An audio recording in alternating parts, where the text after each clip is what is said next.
The continuity correction. We talked about the problem of having x as a binomial with 100 trials and a probability of success of 0.45, and wanting to find the probability that x is between 38 and 51 inclusive, and discussed how to approach such a problem using a normal approximation. The expectation here would be 45, and the standard deviation is the square root of 100 times p times 1 minus p, giving us approximately 4.97. So we'll approximate using a normal with a mean of 45 and a standard deviation of 4.97. Now we need to evaluate the requisite area under the normal curve.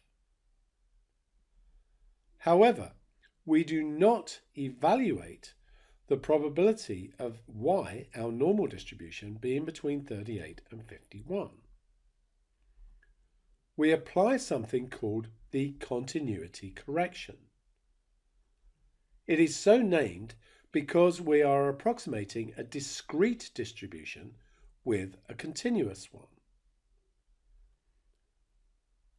Without going into reasons why we apply it the way we do, what we do is surround the values required by going up and down by 0.5.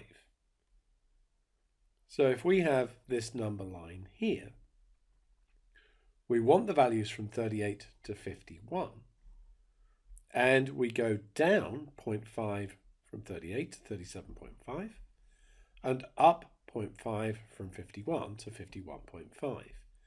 And this is the region that we evaluate.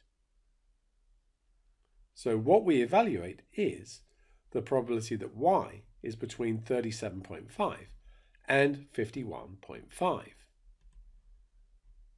This can be done by using standard normal tables, or as we're going to do it in this section, using the ClassWiz calculator.